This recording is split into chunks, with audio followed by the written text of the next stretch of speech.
it's Debbie Gilbert from the Business Awards Show, and I'm also the founder of the Best Business Women Awards and the Best SME Awards. And today I am joined by John Acton, who is the CEO and co-founder of Peer-to-Peer, which we're going to be talking all about today because peer-to-peer is an amazing support for CEOs and MDs of companies, and they run groups all over the UK. So we're going to be chatting to John all about that. We're also going to be talking about John's business journey, which after spending 30 years in corporate, he then branched out on his own in 2012, focusing on supporting businesses with their strategic thinking and planning. And from this, he also wrote a book called Pies and Pie Charts, which has literally just launched a few weeks ago. And if that wasn't enough, he also won Business Leader of the Year in Hertfordshire with the SME Awards, and then went on to win the national trophy for Best Leader in the SME National Awards. So, welcome, John. What an amazing introduction of all the things that you've been up to. Thank you, Debbie. Yeah. Gosh, I sound really impressive, don't I? Well, that's because you are, because Let's, you are. let's have a live up to the intro. Oh, definitely, 100%. So, you left corporate back in 2012. So give us a bit of a sort of summary of what you did in corporate and then what made you leave that safety net of the corporate world in 2012 to branch out on your own. Okay, so very potted sort of a journey of my career up till 2012. So I left school with very few qualifications. I didn't go to university, went straight into the workplace. My first company I really worked for was NatWest. I loved it there. I was based in Manchester in a branch called Sharston in Wythenshawe. I was a cashier. I printed checkbooks. I did all. And then round about when I was 22, I realized that I needed to do something else. Otherwise, I could see that I was just like George, the number one cashier, if I didn't do an intervention and do something. So I successfully applied and got a transfer to London into the marketing team at NatWest Oh, in wow. Friendship Street. And I did start my banking exams, and I then did my Chartered Institute of Marketing at Croydon College. I went 2 nights a week between 6 o'clock and 9 o'clock, got my CIM, and then I left NatWest after 8 years and joined Securicor, worked with them again in marketing as a product manager, responsible for cash in transit businesses, and left them and joined Parcel Line, who are now DPD. And I was with DPD for 17 years. And that was probably the best 17 years I could have wished for in terms of the opportunity, the brand. Um, we acquired lots of businesses. I was invited in 2004 to go to Paris, where DPD's HQ is. They're Mhm. owned by the French Post, and I was on a top secret project with McKinsey to work out these 25 businesses that we'd bought in the preceding 5 years, which we were the first. How do we make the sum of the parts to be much greater, and so on? So I then was invited to move to Paris with my family and join the senior leadership team responsible for marketing, key accounts, brand, communication, sustainability, a few other bits and pieces, e-commerce growth, and also cross-border growth. I joined the board in 2008, and um, in 2008, I brought in an American boutique consulting company called DPI. Stands for Decision Processes International. They were literally only a couple of guys in the States. They were Harvard business professors in an earlier life, and they codified this process for critical thinking. They got one for strategic thinking and one for innovation thinking. And I loved it. And I thought, this is exactly what we need. So I brought these guys across, and they just facilitated the leadership team, plus all our country CEOs, in a room just outside Paris for 3 days as it was, and we hatched an amazing strategy. And at that point in time, we were fifth in Europe. We were about 4 billion turnover. And fast forward to 2012, when I left the company, I'll explain in a moment why I left. We were 9 billion. Our return on sales had gone from 2% to 10%. We were number one. So in the space of 6 years, give or take, we'd doubled in size, gone from number five to number one. We were the best parcel company in Europe, no debate about it. Rebranded across all the countries and so on. And I'd led most of that. I'd really enjoyed it. I had a great team in Paris, in Schaffenburg, and in Warsaw, and it was something I was really proud of. But we got to the point where the kids were of a certain age, and myself and Greta wanted to move back to the UK. My job was very much in Paris and Germany, in Frankfurt, and um, I took a small flat in Paris. We moved back to the UK. I sort of would say goodbye to Greta and the kids on a Monday morning or a Sunday night, and I wouldn't see them again till Friday, and it just wasn't sustainable. You know what I'm talking about. Yeah. So I had around about this time of year, I sat down with the boss and I said, look, this isn't working for me. And we had a chat about how I could leave. And I left 12 months later. I restructured everything that I was responsible for, which at the time was almost half the company, and put it into other senior directors. Um, and I became a good leaver. And I left November 2012 and set up my first company, Glow Vista, the next day. And all I wanted to do was help business leadership teams develop clearer, sharper, more effective strategies through better thinking. So I then started to talk to the DPI guys about could I buy the rights for the UK. We were their only client in Europe. They'd franchised Asia, franchised Africa, but not Europe, bizarrely. And long story short, I did the deal 2 years later, 2014, rebranded the business to DPI Europe. And since then, I've done well over 100 strategic resets. I've changed the process a little bit. I shaved off bits which I thought were unnecessary, added bits which I thought were missing. And I've made it a 2 day program because I felt when I was the other side of the table, 3 days felt too long. Um, and it's transformational. It was the thing that transformed DPD, and the buzz I get from helping other leadership teams transform their thinking and then put it into a nice executed plan is just immense. I love it. And so that's my journey from corporate to setting up my own business. And you mentioned the book. I know we might talk about it a bit later on, but this is basically my interpretation of that process, Right. um, which I'll talk about maybe a bit. Yeah, we'll come back to that because from the business that you set up initially, you then started peer to peer, Yeah. which is the time I met you, I think, was when you had not long set up peer to peer and we had a conversation and it all sounded really exciting. So, talk me through that and where the idea for peer to peer came from and what peer to peer actually is and who is it aimed at? Okay. So my business partner now, Simon HC, he approached me. We knew each other from years ago when he ran two DPD franchises in Southampton and Bournemouth.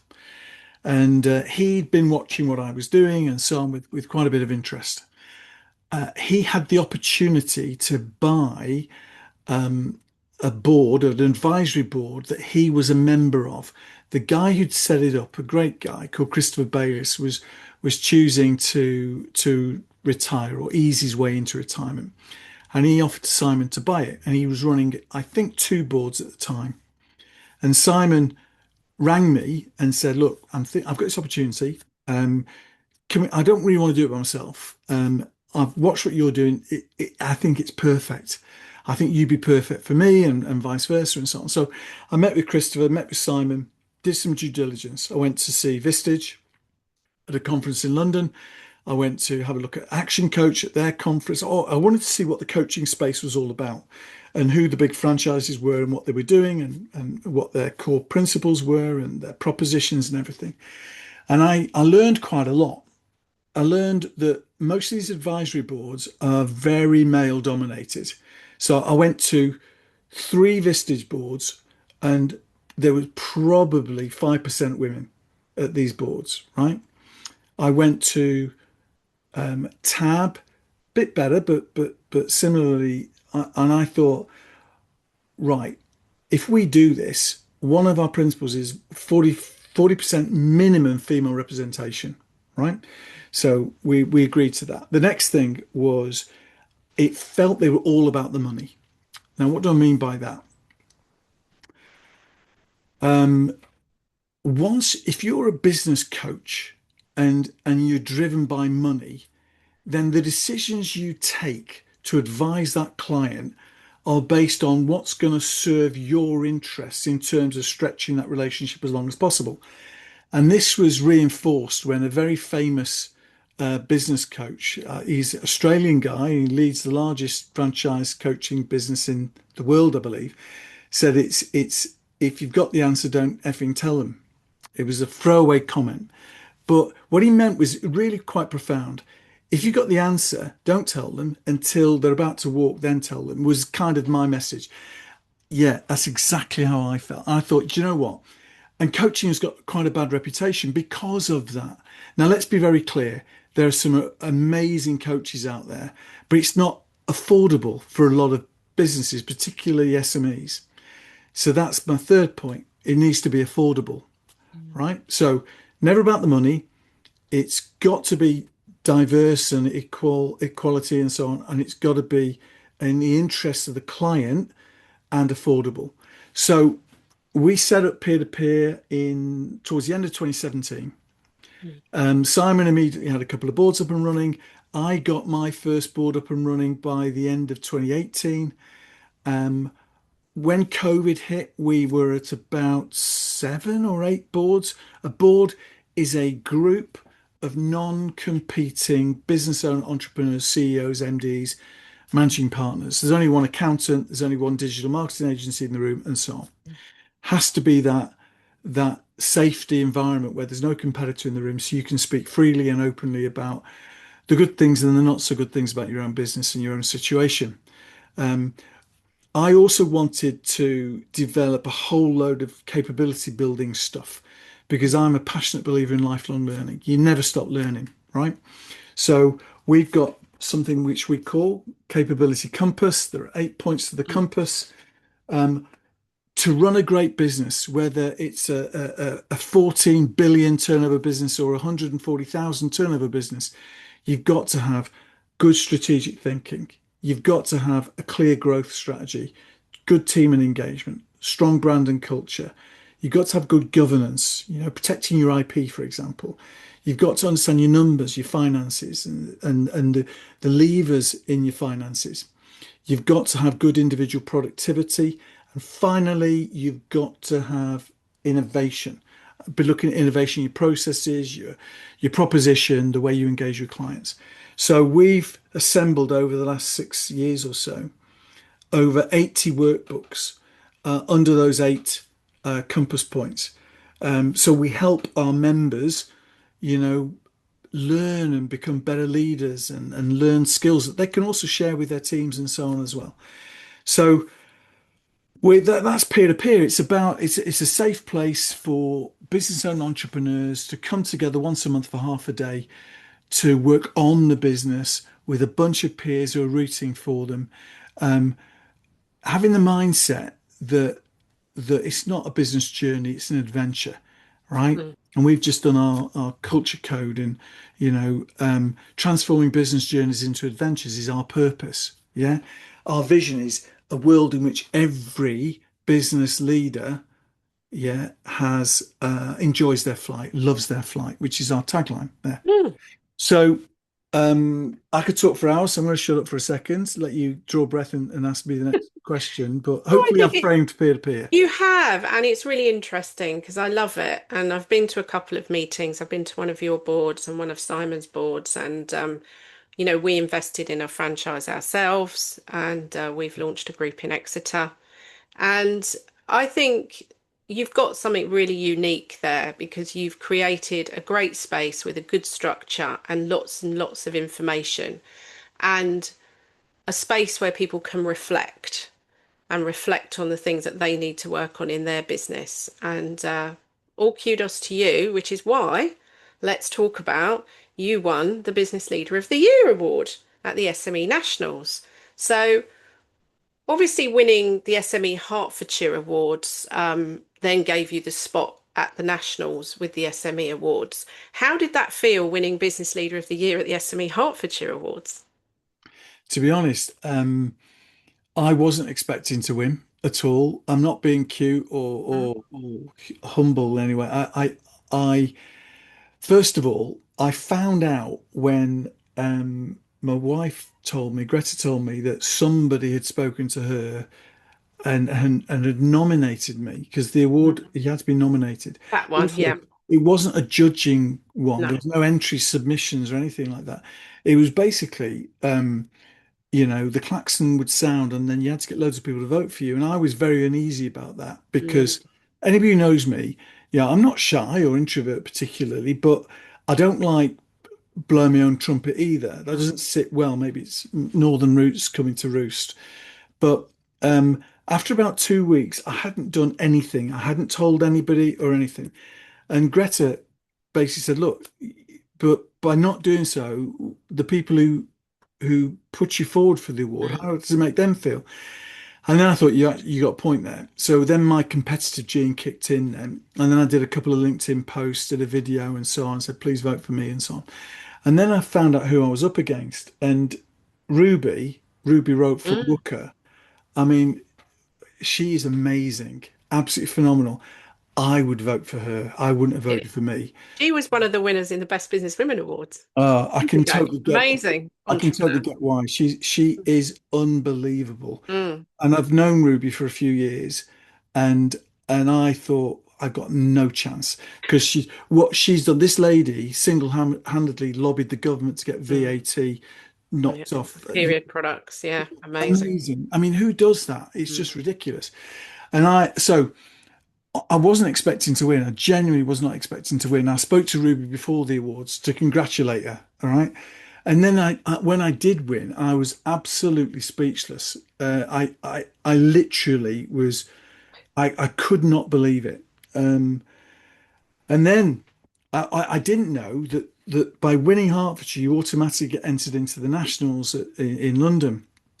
And I got a phone call saying that, oh, we noticed you're not coming. Why are you not coming? And I said, oh, I didn't. Oh no, you're a finalist. I went, am I? So I got a couple of tickets for me and my daughter to go. Greta, unfortunately, because her father wasn't well, wasn't able to attend. So Ashlyn came with me. And again, I wasn't expecting to win. I did win, and I was absolutely blown away. Um, Phew.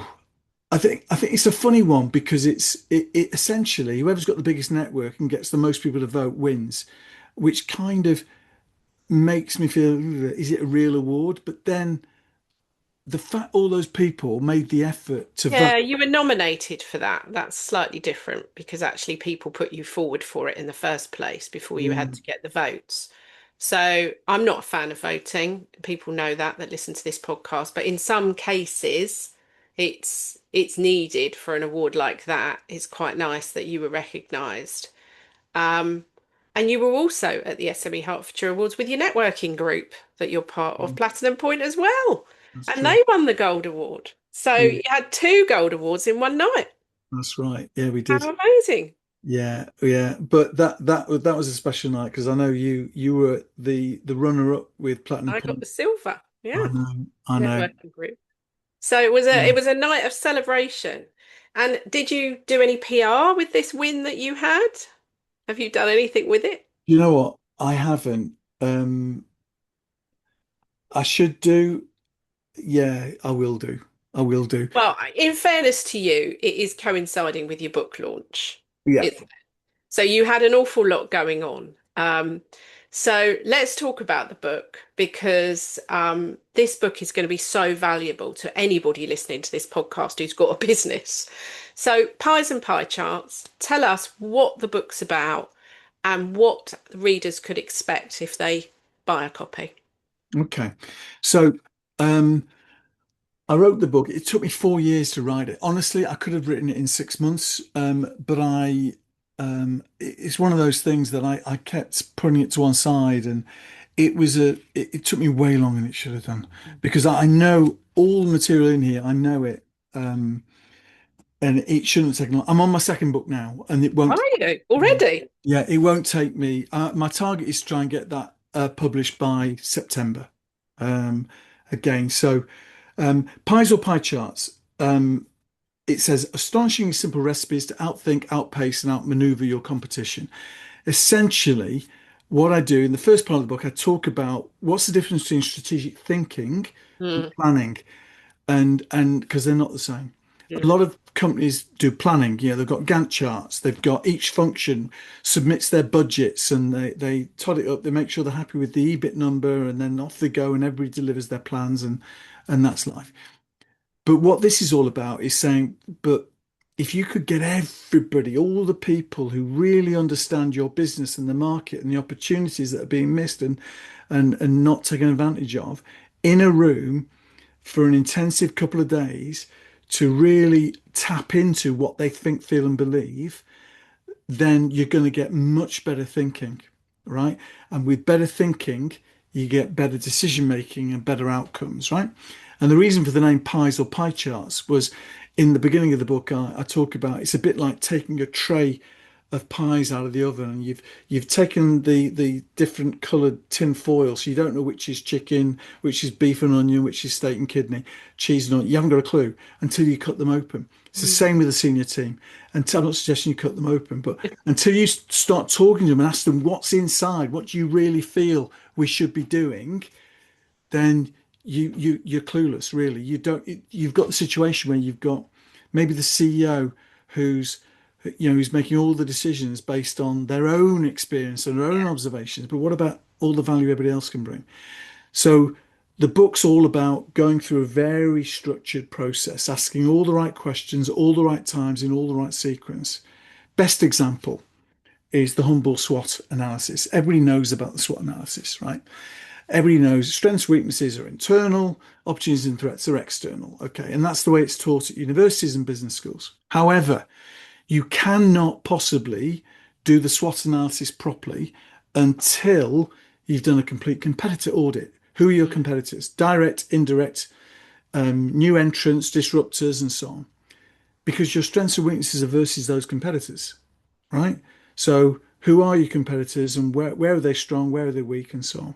Opportunities and threats are versus today, but mostly what's coming over the hill right at us in the next 2 to 3 years. So you need to do a future business arena assessment. And we've got 12 areas that you look at. It's all in the book. So what Mm, I'm saying in the book is don't do your SWOT analysis until you've done this, this, this, and this. Okay. mm, That's one simple example. But the book, what I've done, Debbie, which I'm particularly pleased about, and I got the idea while I was walking the dog, listening to podcasts, because I tend to listen to podcasts like yours and books on Audible, um, because I do, because I'm always moving. So mm, at the beginning of the book, I've got QR codes, just like that one there, mhm, beginning of every chapter, mm. right? And that QR code launches a video of me explaining the concepts of that chapter and why it's important. So, in theory, you could read the book through your mobile phone in about 40 minutes in terms of just scan all the videos, watch the videos, and so on. But obviously, if you want the detail, then read the copy. So, I think that's a little bit different as well. Yeah, and I think that addresses the different learning styles. And Absolutely. certainly when I start off by skim reading a book and then I look down the list of contents and maybe hone in on various things. But what I realised with your book is really the best way to do that, to use your book is to do a deep read through the whole book and watch the videos and then go back and I use my trusty little post-it notes and I put them through the book the bits that I want to get back to, the areas that I feel I need the most help and the most support and ideas and can come back to that, at different points. So I really, really liked it. I'm now doing my deep read. So that's brilliant. And you've had well, we were at Chewton Glen the other week and you were giving out your book and signing your copies and things. So are you going to tell us what the second book is about? Are you allowed to share? Yeah, it's actually when you get to the back of the book, it's on the last page. Oh. So, my second book is I'm probably going to call it Rock Your Cradle, right? Oh. The important word is cradle. Cradle is an acronym, and I've trademarked it. Stands for Create, Assess, Develop, Launch, Expand. Oh, And it's all about how do you um, bake into your organization creativity, innovation thinking across all the organization. Um, so it's something I feel passionately about, something that I've done a lot of work when I was at DPD and since then with clients. Because innovation, most people think innovation is all about new products and services. It is, but it's also about the processes you deploy to deliver those products and services, the engagement and how you engage with all your stakeholders, suppliers, customers, investors, etc. So innovation for me is about proposition, process, and stakeholder management as well. brilliant. So, yeah, so that's what that's all about. Hopefully, this time next year, I'll be on again talking to you all about Rocky Cradle. So you've already shared a lot of business advice and tips, which is great, and we'll make sure that the links to the book are put into the show notes. Tell me what the plans are for your business over the next sort of 12 months to 18 months, because you've got another book coming out, but what's happening with peer-to-peer and your coaching work?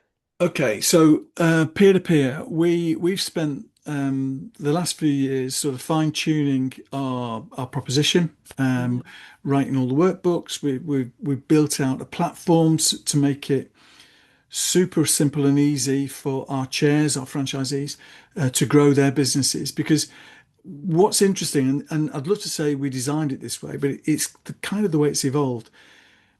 Independent business coaches love peer to peer because when you're an independent business coach, it's quite a tough ask to find that coaching client who doesn't know you from Adam, right? Or Eve. And um, and you're asking them to part with 1,200, £1,500 a month for you to Mm, become their business advisor or their coach, right? Whereas asking them to come and join my peer advisory group called Peer to Peer, where there's 10 other business owner entrepreneurs, non-competing, and you're going to meet and you're going to get to know and love them over time very quickly. And they're all rooting for you. And together, we will spend half a day every month working on your business, upskilling you. You know, you can take the hot seat, you can do a talk, the chances of you building a better business with that group rooting for you and advising you and supporting you is far greater than going on your own. And if mm, you're an independent business coach, setting up a couple of peer boards, where you've got maybe 20 members, 10 on each, you will, from time to time, coach some of those. So I'm coaching five of my 20 board members. Yeah, one of them for 3 years now. Yeah. fantastic. Some of them it's just for a couple of months. They just switch it on, switch it off. So um, our plan now over the next couple of years is to double in size and double in size again. So we're currently at about 28 boards at the moment. Furthest north is Sheffield, furthest west is Exeter. It's you guys. Um, we've got a lot of boards in the south coast, so Hampshire, Dorset area. We've got some popping up in London. I'm opening a board in St Pancras in February. Our plan is to have all the white spaces, Manchester, Liverpool, Cardiff, Glasgow, Edinburgh. There's loads, Peterborough, loads of cities we're going to go Mm. for. So hopefully 2 years from now when we're talking, we have 100 boards all over the country. That's my plan for the next couple of years. Right. And let's talk about Surge because Surge is another product that peer-to-peer do, Yeah. and that's aimed at more the solopreneurs or the businesses with maybe a small team. So talk me through Surge and what that's about.